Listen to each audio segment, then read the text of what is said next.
I'm going to get the recording going. Is there anyone who would like to ask about anything in particular tonight? If there's something you'd specifically like me to focus on, I'm happy to do that. Otherwise, we can just roll like we always do and see what comes forward. Well, I don't know if it's a question or a topic, but as you know, my grandma passed away yesterday and I just do. wanted to see that she was okay. Okay. All right. Um, I'll tell you what. We can. I'm thinking I might want to help you out with that separate, Shell, just because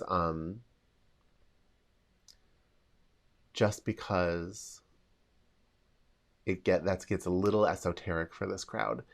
But I will help you with that separately. And tell you what, how about tomorrow? Can we talk about it?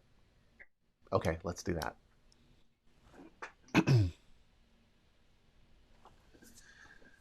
Okay. So everybody, let's just sink into the space.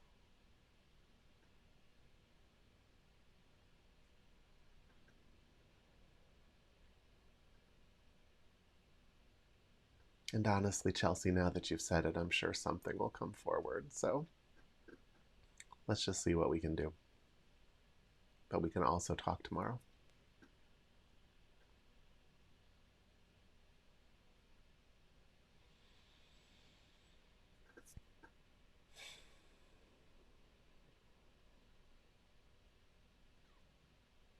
Find yourself in the moment that you're actually in.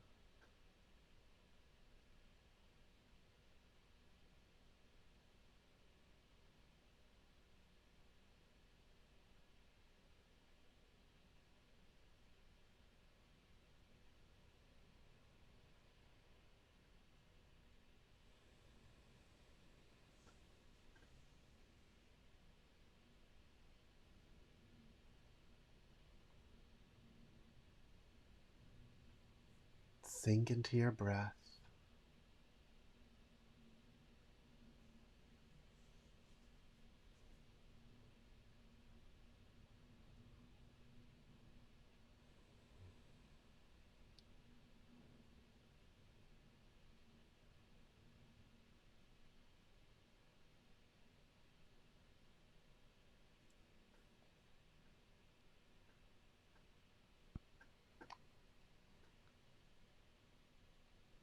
Instead of using your attention to rush forward through life,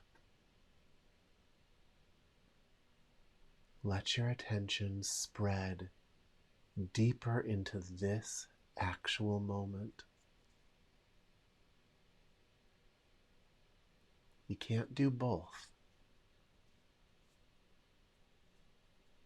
You're either in this moment or you're pushing through to future moments.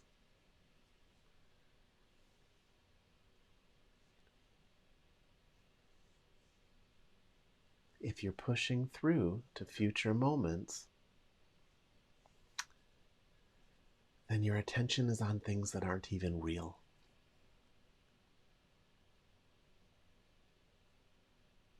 So instead of that drive forward to the next moment, the next moment, the next moment, instead of using this moment to manipulate your next moment, just let your awareness, your attention spill deeper and deeper into this actual moment.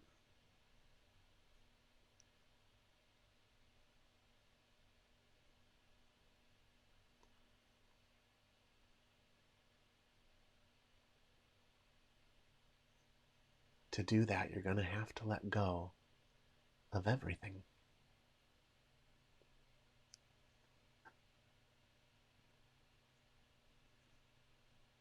But that's the task at hand.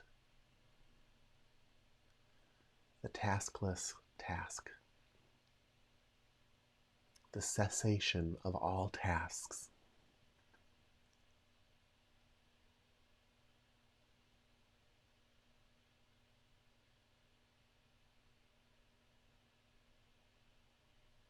It begins with a stance of absolute patience.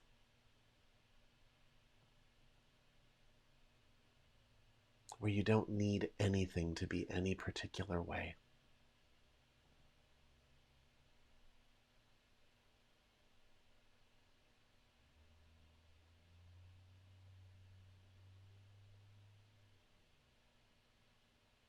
And that unconditional patience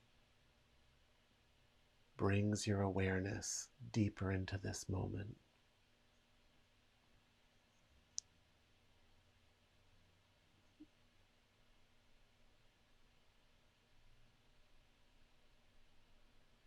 But then once you're there, you even have to let go of the patience.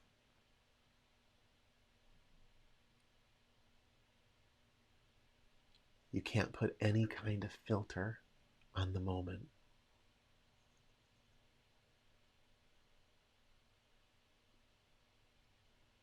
You don't force it to negotiate with you. You just throw yourself wide open to it exactly the way it is. And you float with it like a cork on the sea.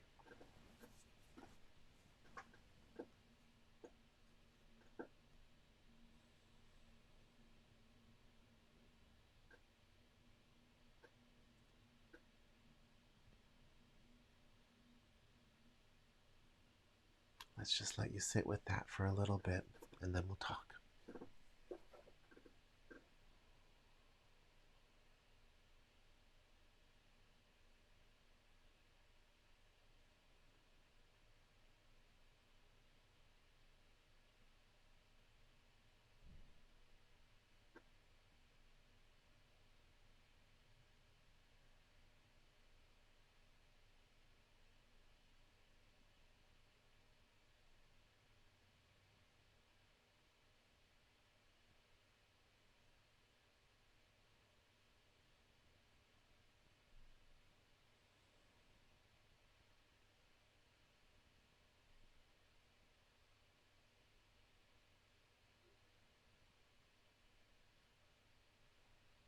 You can feel yourself trying to push your influence into the moment, can't you? Don't let it get more than an inch ahead of you before you just brush it right off.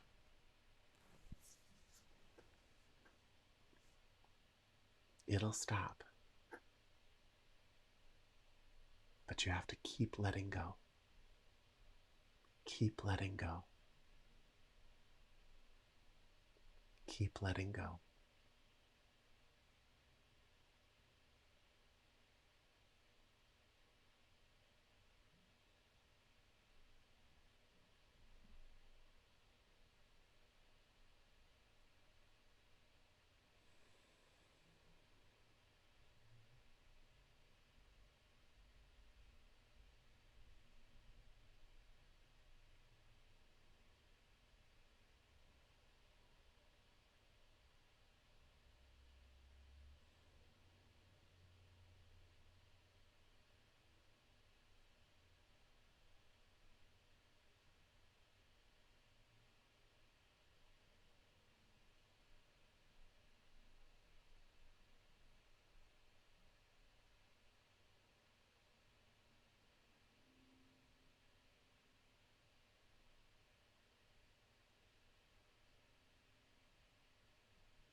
To stabilize yourself in that new place,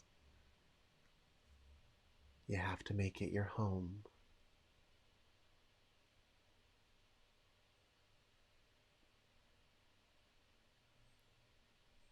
You know, that same feeling that you have for where you live. That place of, I'm home now. I don't have to go seeking I can let go now.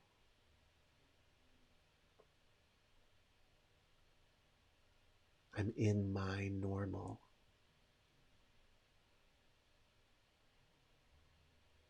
That feeling that's already practiced in you just from being a person is a secret of finding stability in a new meditative state.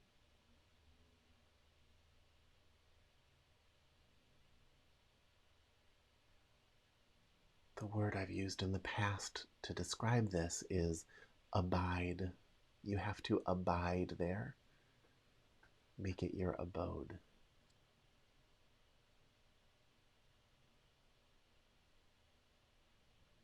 It's an acceptance. It's a sense of home.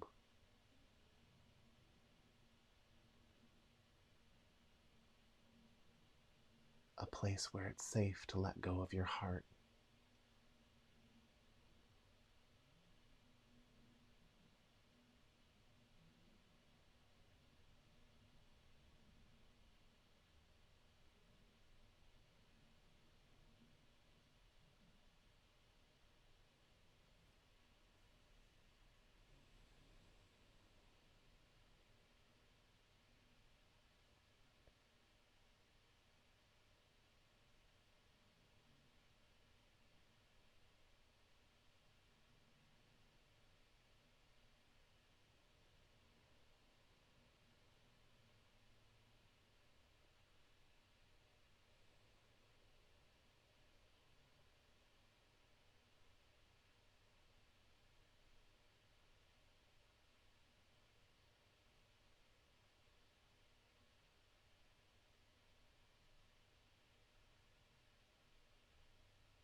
I want to talk to you a little bit, but I want you to stay in this place, okay?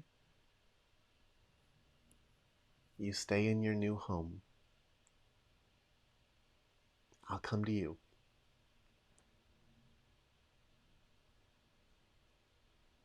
The way you do that when a teacher's talking is you don't dissect what they're saying. You just let it in, you let it wash over you. You keep yourself wide open.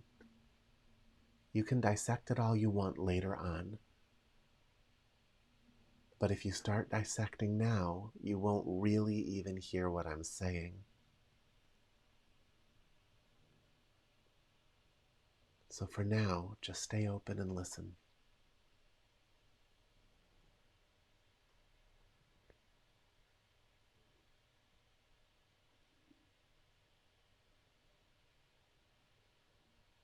I don't have to tell you that life is full of difficult moments.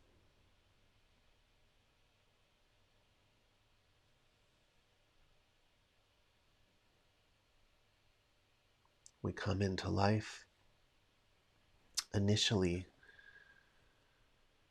very naive, emotionally trusting, but without any real skill. We're just thrown into life, thrown into our parents' nonsense, all of their unresolved drama,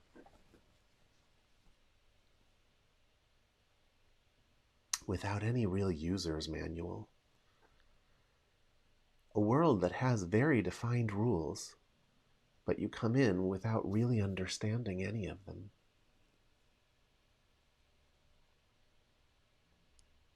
Somewhat protected by your youth and your exuberance, but it's rough.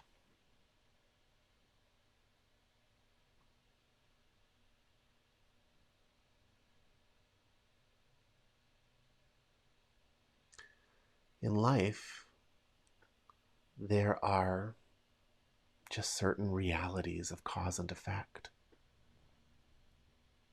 that really are like a force that is constantly supplying a stream of justice, a stream of judgment. It does this through the people and animals of this world. It does this through their responses. The second you come into life, people are responding to you, responding to you, responding to you. Even as a baby, before you have any chance to even think about how it all works, you are completely at the whim of people's responses to you, which is a cause and effect system of justice and judgment. It's a good thing you're so cute.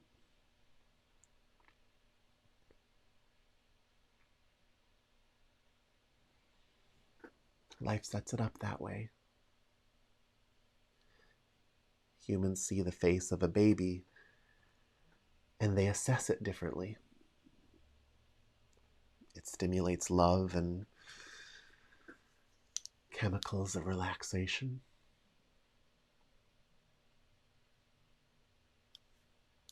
But cute fades, and you found yourself in a world with other kids, also just floating in this system of assessment, of judgment, of justice, balancing of scales. If you do this, I'll do that. Even just the look on your face, someone reacts to it because it does something inside of them. So you're plopped into this tight system of causes and effects.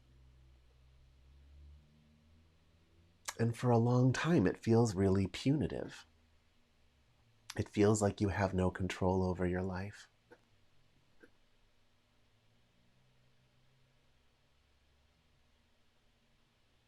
The truth is, that system gives you a lot of control over your life. You just have to understand the system.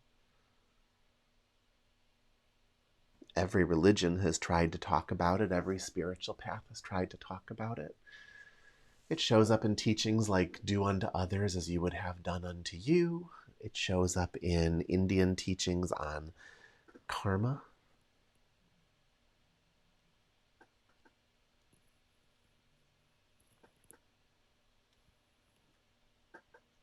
It shows up just as a product of intelligence. People who look up and just say,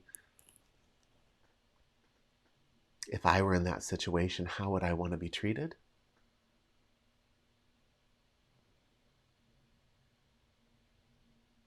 We actually develop a part of ourself that judges itself through that lens. But as you come to understand the system, you come to understand why your life is the way it is.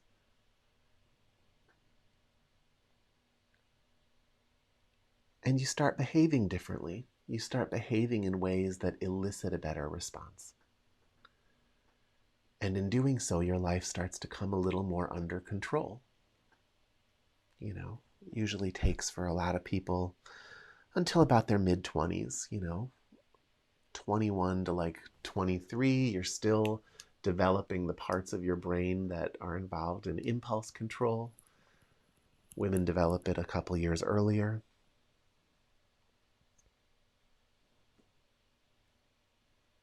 But you start to gain control over your world through control over yourself. At this stage, you haven't really figured out all the implications of it.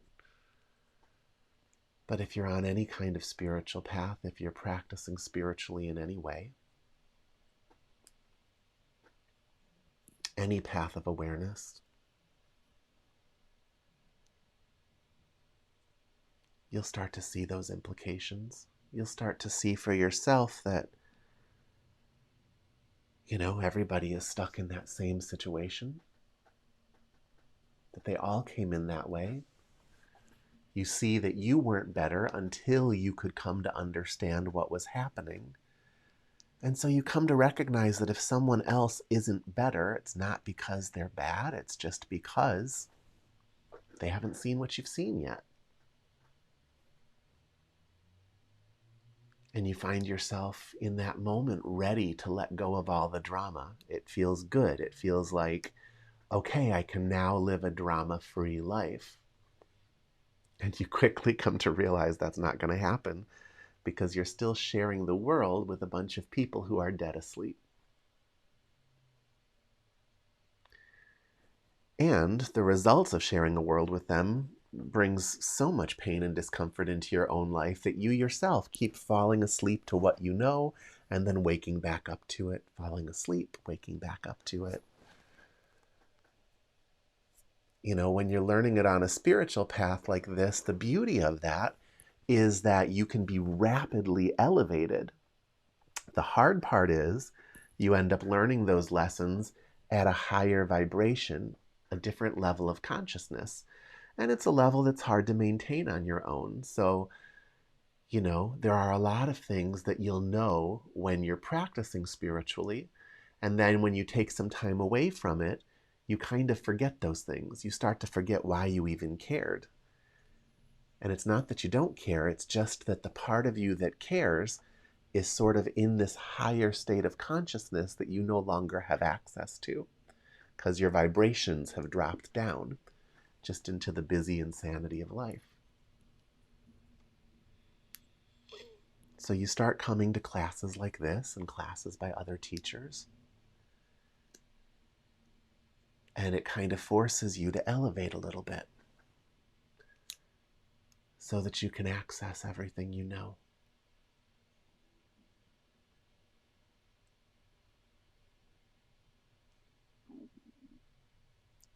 But that moment of understanding where you look up and you realize you really can't expect anybody to know any of this stuff. You can't expect them to just magically know what you had to come to know yourself over a long period of time. Who knows if the circumstances are even ripe for them to see it? A lot of people are carrying horrible trauma. And so this constant spinning that was your life before slows down and stabilizes.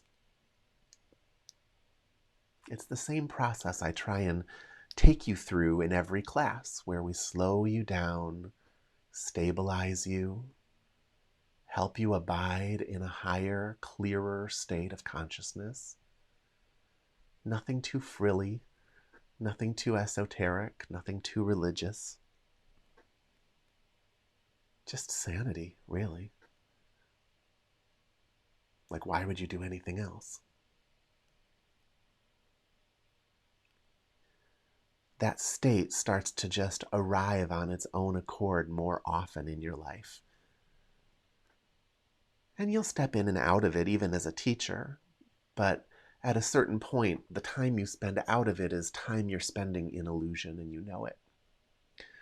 So that when you sit down to teach a class like this, I came to this class from a rather charged conversation. But, that's not real. That's just a bunch of life drama. You sit down and you can throw it all off of you because it isn't real.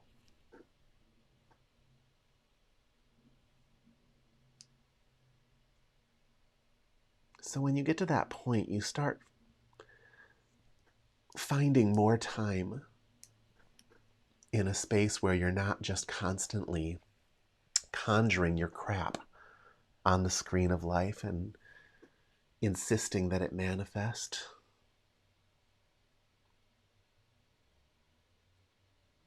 You're just kind of sitting in front of the screen of life, letting it show you what it is in that moment. Whatever you see, that's intuition. That's what seeing is. Everything else is just a scrambled signal of your own making.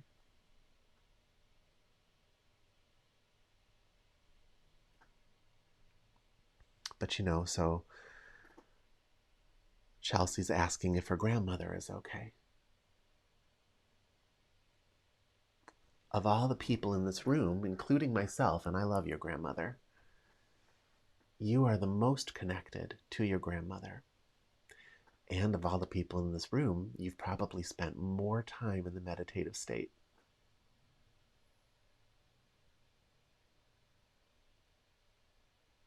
So, how would you figure out if your grandmother is okay? Well, first you have to arrive at the true screen of life. The screen that you're not conjuring. Which means all of your stories of grief, all your stories of what it means that someone is gone, you have to cast that off for a time. You can pick it back up. I'm not saying not to process your grief, but you're a spiritual warrior. You know that people pop on and off of the screen of life.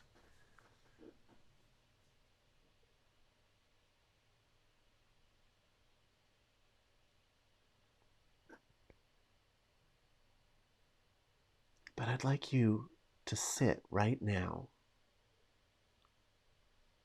and just keep clearing things off. Let go of everything until all that's left is the world in front of you. Let it go. Let it go. Let it go. Everybody do this right now. Just make yourself a blank slate. Not by pushing things away, but by letting them go. And shifting your attention to everything in your vision and within your hearing all at once, right now. Take it all in. If you're really doing this, you will actually feel yourself centered at the center of your forehead and your crown. But you don't have to focus there.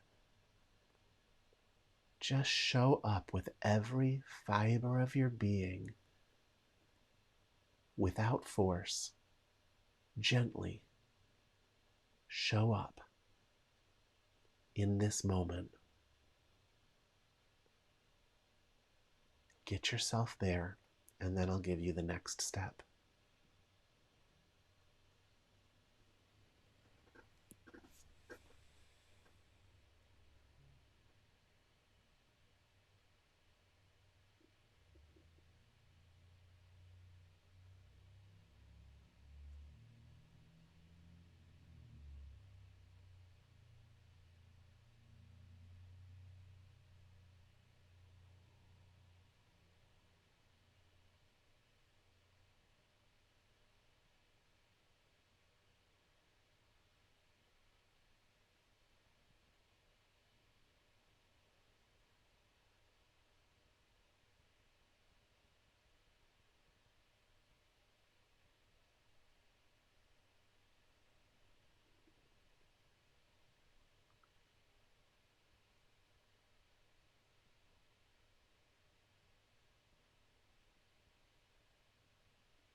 Your mind an open gate.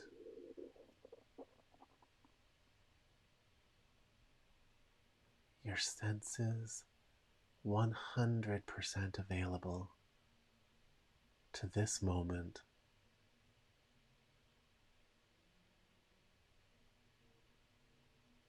Projecting nothing. No want, no need.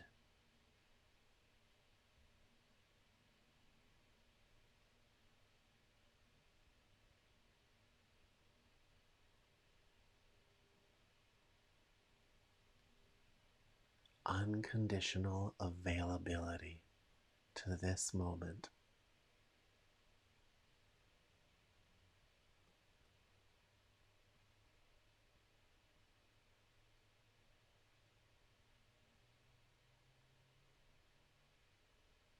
Say to yourself, I am available. And then listen for the reverberation of that in this moment.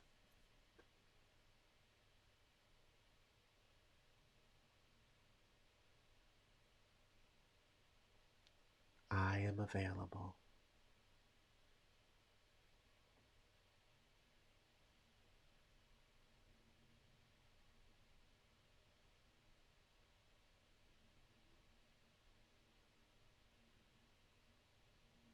And now remove the I. Just say, available.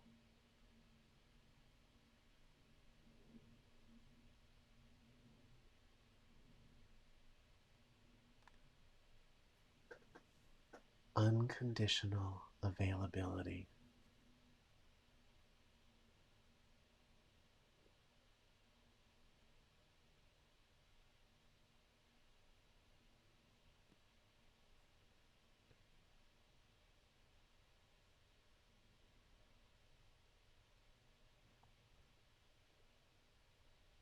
And now just be in that state.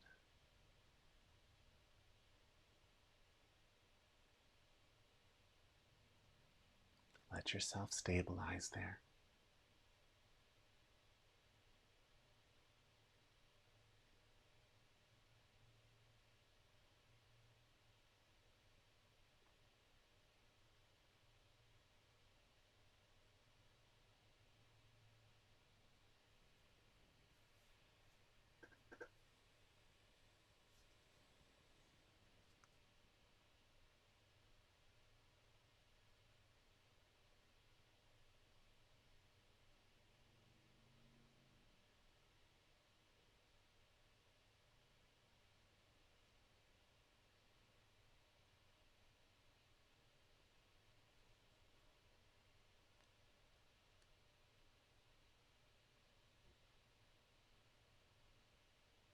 Now that you are a clean container for this moment, you're going to take something that you'd like to know about or something that you'd like to understand better.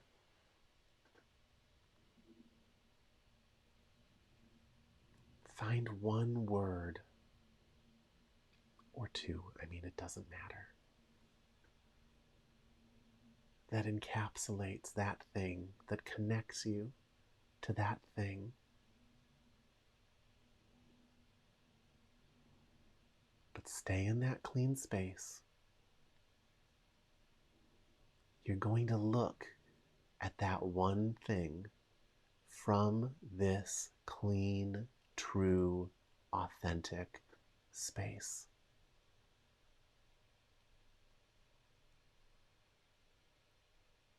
The present moment is like a gatekeeper for the unseen. And you can't just push past the veil that gatekeeper is protecting. But you can hold one thing in the space, and you can feel the reverberations that come from the other side of the veil. So, Chelsea, you want to know about your grandmother.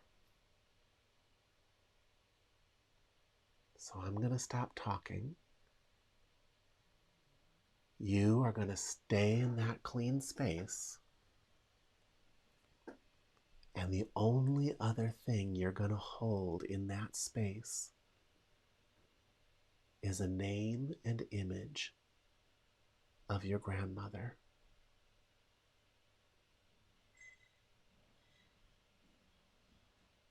With the intention of knowing how she's doing. Don't let it descend into fantasy. Keep it in this moment, right where you are, but just connect. See what feelings come forward.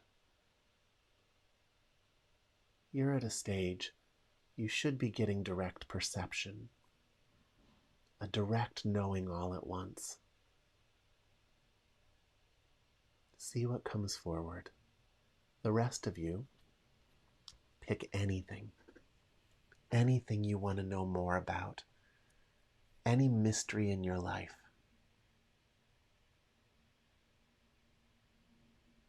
Hold it on the screen of your mind, an image and a word, but don't tell a story about it.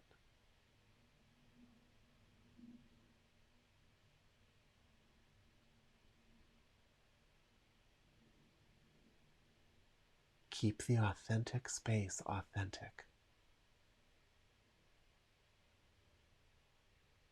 You're just adding this one thing so that you can look at it cleanly.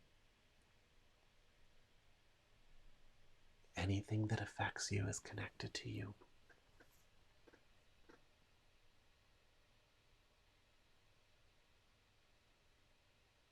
So hold it in the space and just pick up information.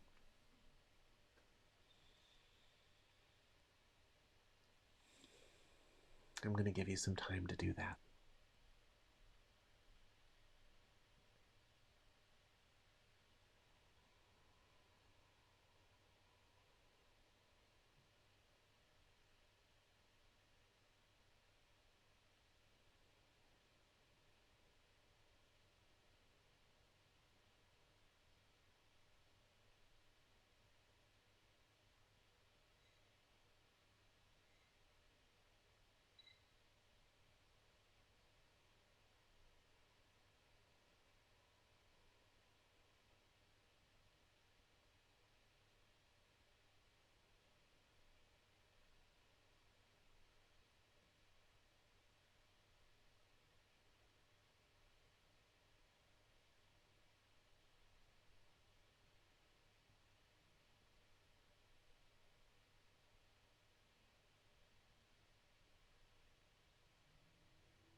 Let it be what it is.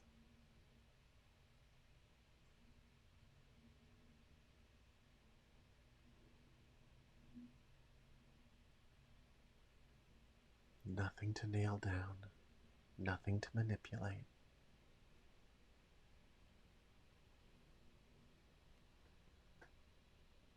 If you try, you'll stop the energy flow.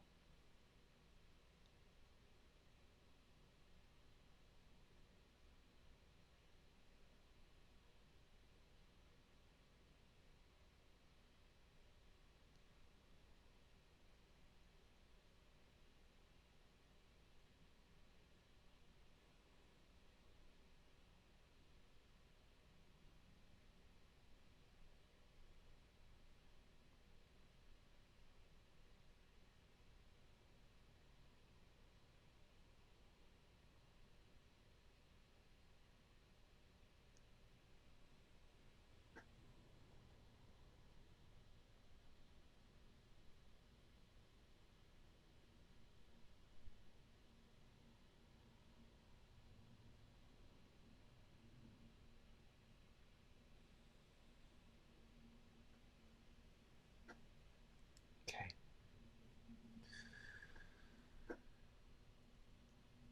So, Chelsea, what were you able to see?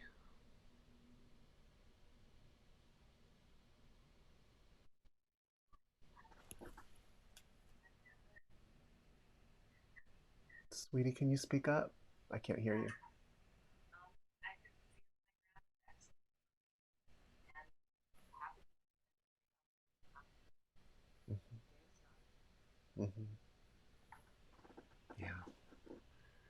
101.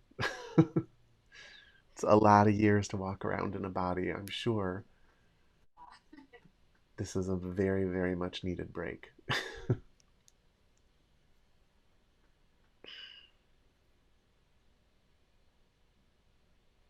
You know, you can sit with her like that a lot if you want.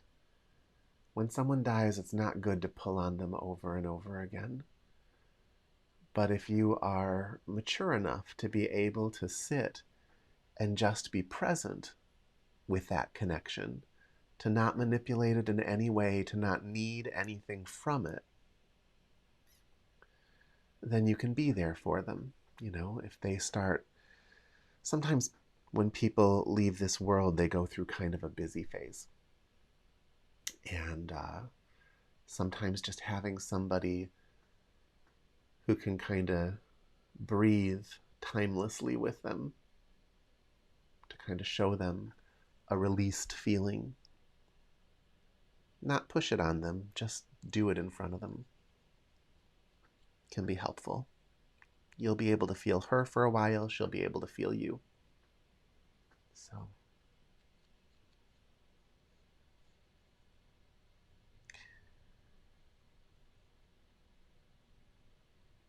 you know, we want to treat the present moment with respect.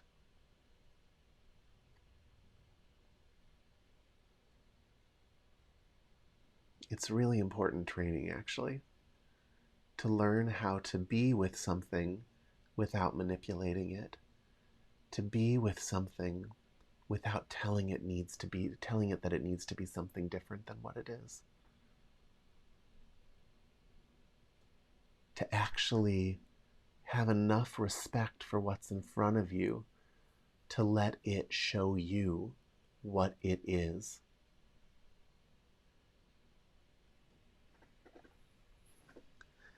You will learn more about life doing that than anything else. And one of the biggest and first things you'll learn is how much of what's wrong is just you projecting onto the screen of life.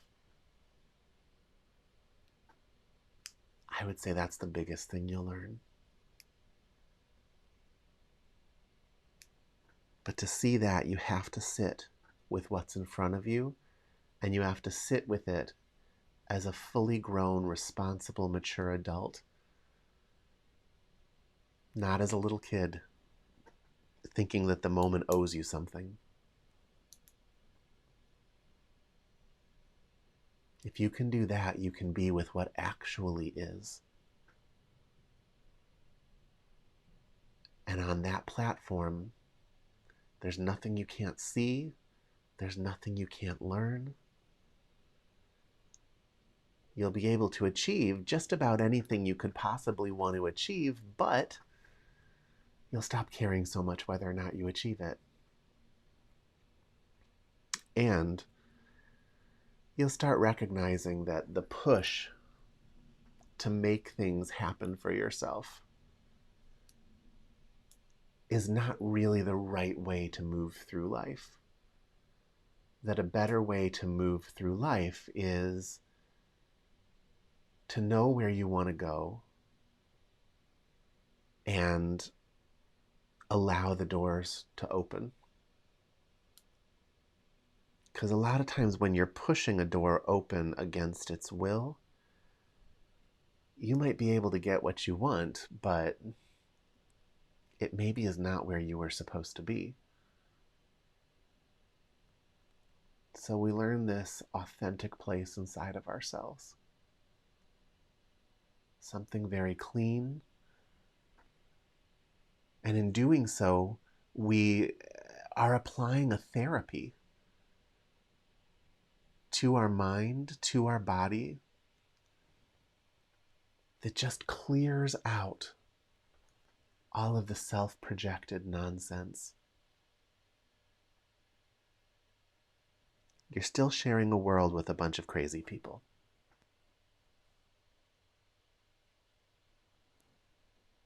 But you can clean up your end.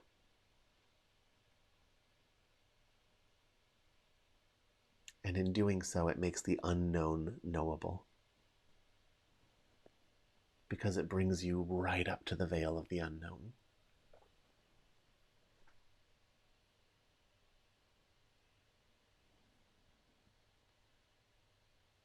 Any questions about any of that?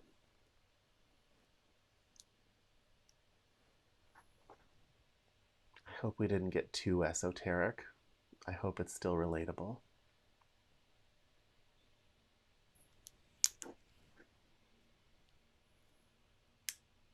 Okay, everybody.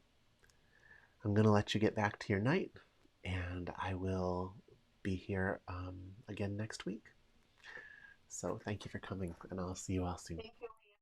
Thank you.